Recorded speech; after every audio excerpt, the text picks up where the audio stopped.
Yo, assalamualaikum warahmatullahi wabarakatuh. Balik lagi dong sama gue Ubek. Langsung aja nih subscribe-nya ya, like-nya. Nih kayak gini nih like-nya nih. Tekan tuk gitu. Di share ya, di share. Habis itu lu komen. Tapi tonton dulu videonya, baru kalian komen separah-parahnya, tapi masih dalam batas wajar. Oke. Gimana kabar kalian? Semoga Allah Subhanahu wa taala selalu memberikan kesehatan, dilindungi kalian bersama keluarga kalian, diberikan rezeki yang melimpah biar bisa bahagia dunia dan akhirat. Amin. Gimana ya sejarah bahasa Melayu tuh? Gue penasaran tuh bahasa Melayu tuh. Asal usulnya dari mana? Nah, di sini gua udah ketemu nih sama channel yang membahas sejarah itu tuh, asal usul bahasa Melayu. Oke, kita rekam layar dulu. Di sini ada channelnya Syahadat Miasil 73. Nah, subscribernya 203.000. Silahkan di subscribe channel Syahadat Miasil 73. Di sini saya belum, langsung aja saya subscribe terus. Dan oke, langsung aja kita tonton ya, biar tanpa berlama-lama. Biar nggak lama-lama, langsung aja cus. Di sini udah gue siapin nih videonya nih. Langsung tonton aja. Oke, ini channelnya abang dari Syahadat Miasil 73. Beri pengetahuan apa itu ya? Membongkar kisah sejarah untuk sama-sama kita dengarkan agar sejarah apa tadi itu? Karya Melayu. Oh, diambil dari situ. Kementerian Pendidikan Malaysia. Oke. Perhatian khas untuk semua, sila tonton kisah ini sehingga cepet banget bang. Untuk mendapatkan suara yang lebih jelas silahkan gunakan headphone. Oke. Sejarah bangsa Melayu. Gue penasaran karena Indonesia juga adalah Melayu. Salam sejahtera. Melayu itu. Kali ini kami membawakan satu lagi kisah menarik dalam membongkar kisah sejarah. Dan kisah kali ini ialah sejarah perkembangan dan asal-usul bahasa Melayu. Seperti apakah kisah ini? Mari sama-sama kita saksikan apakah kisah sejarah bangsa kita untuk kali ini. Untuk mengetahui asal-usul bahasa Melayu, kita perlu mengetahui asal-usul penutur aslinya terlebih dahulu, iaitu orang Melayu. Asal-usul bangsa Melayu sehingga kini masih kabur, tetapi beberapa sarjana Eropah seperti Hendrik Kendari, Belanda, dan Robert van Hein Gelder dari Austria telah melakukan penyelidikan secara kasar tentang latar belakang dan pergerakan masyarakat Melayu kuno.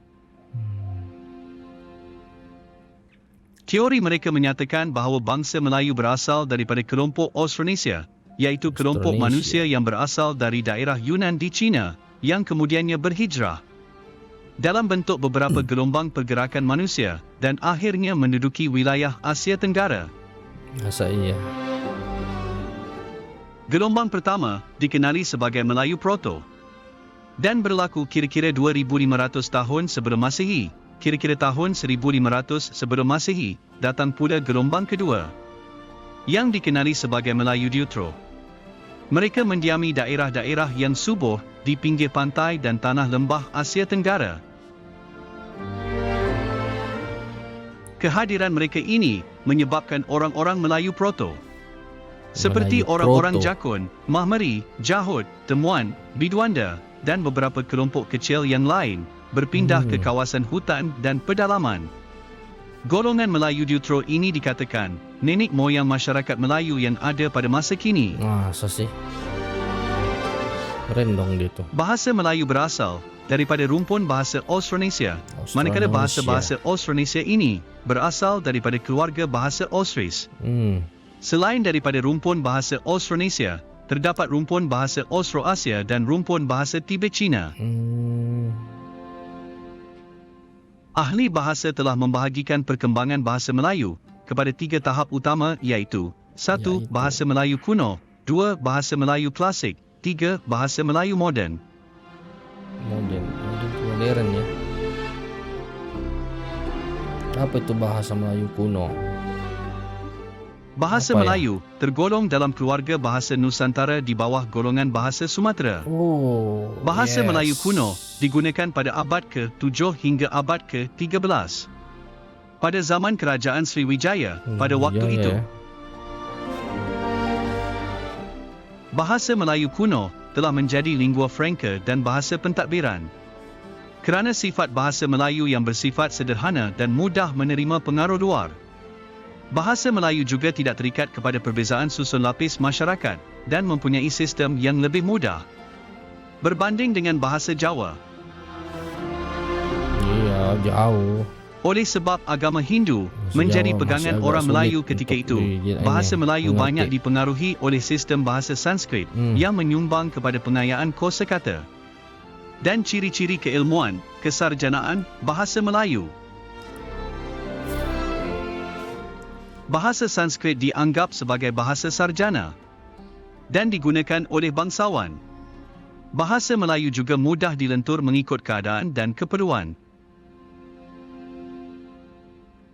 Bukti penggunaan bahasa Melayu kuno boleh dilihat pada batu-batu bersurat abad ke-7 yang ditulis dengan huruf Palawa iaitu 1. Batu bersurat di Kedukan Bukit, Palembang, 683 Masihi. 2. Palembang ya.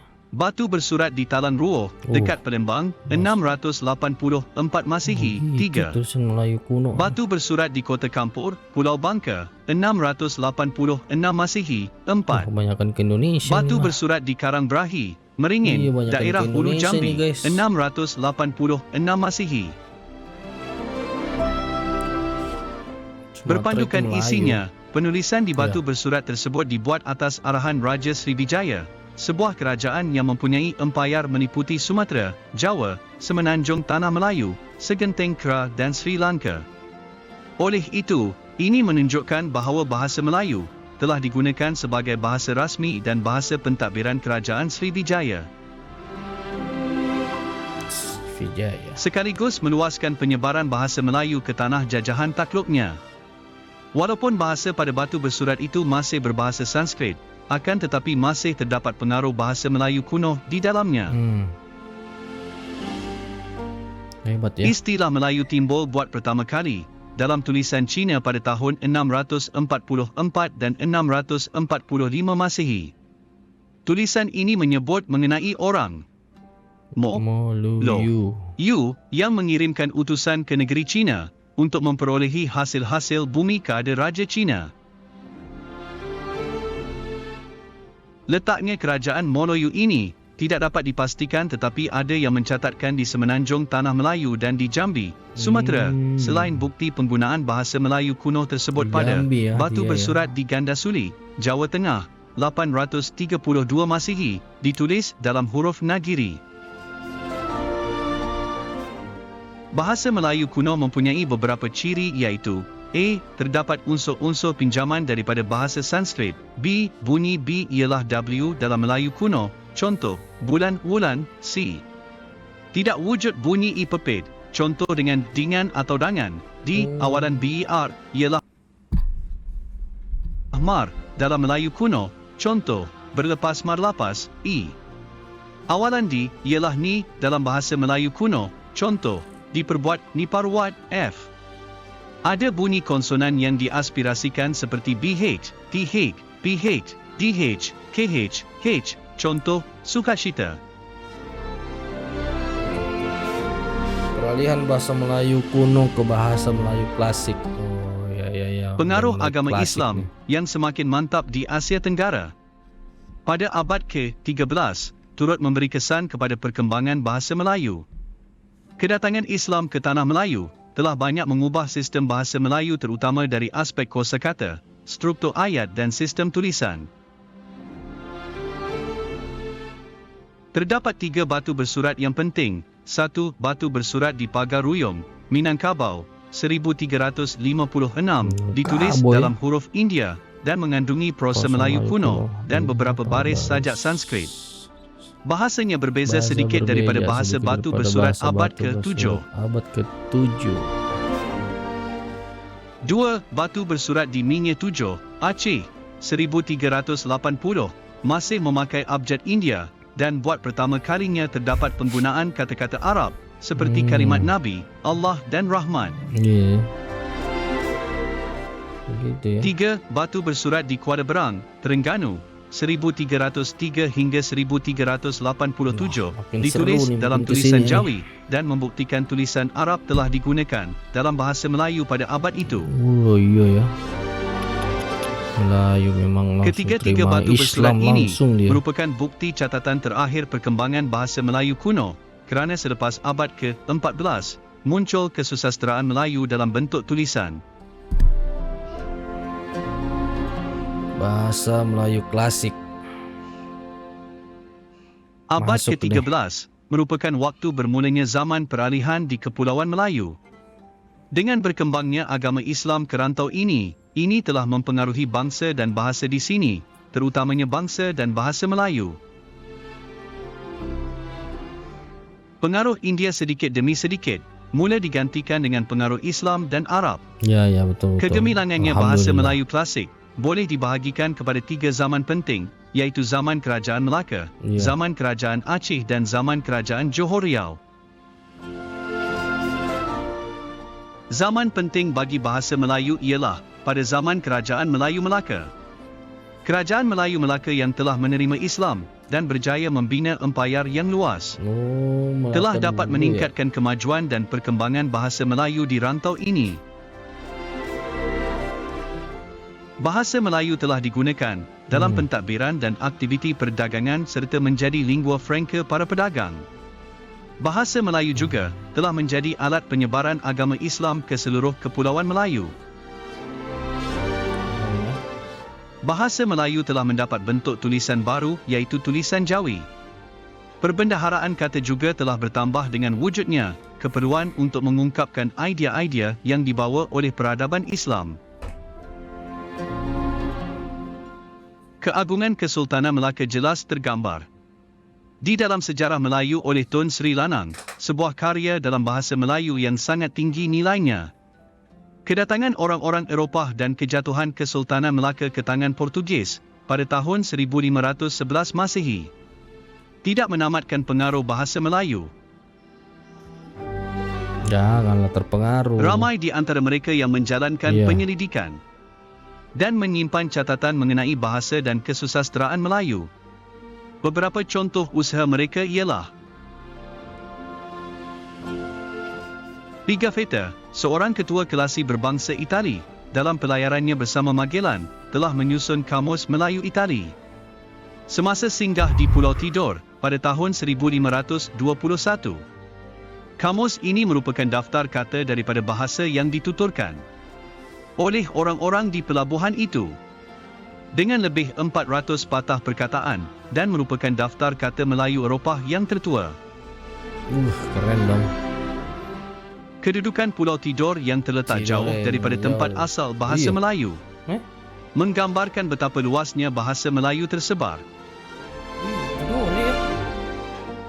Jan Huygens van Linschoten, seorang bangsa Belanda pernah tinggal di Indonesia.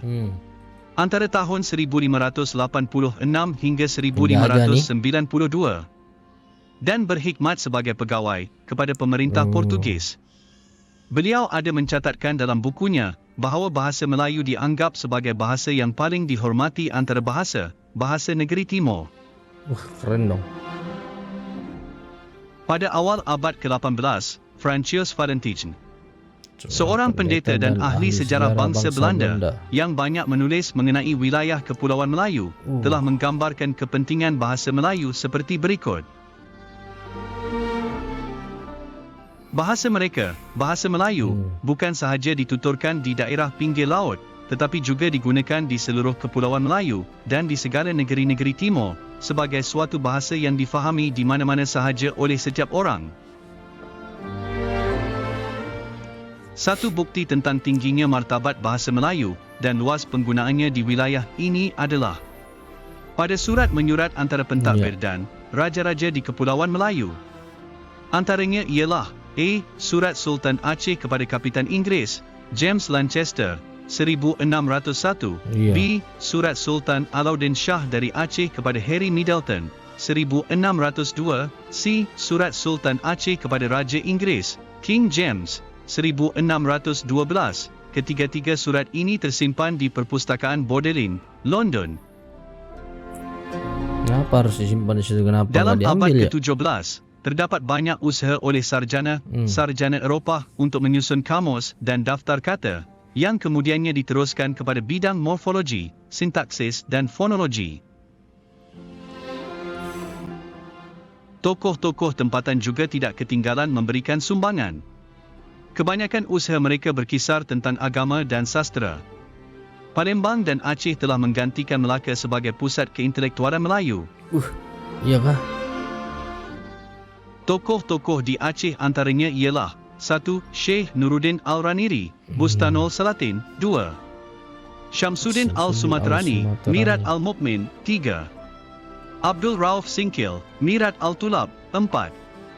Hamzah Fansuri, Syair Perahu. Di Palembang pula terdapat Abdul Samad Al-Falambani dengan kitab Hikayat Al-Salakin. Selain daripada Aceh dan Palembang, beberapa tokoh juga timbul di tempat-tempat lain. Di Brunei, Pengiran Shah Bandar Muhammad Saleh, Pengiran Indra Muda, telah menghasilkan syair rakis, manakala di Banjarmasin pula terkenal dengan Arsyad Al-Banjari dengan kitab Sabil Al-Muhtadin.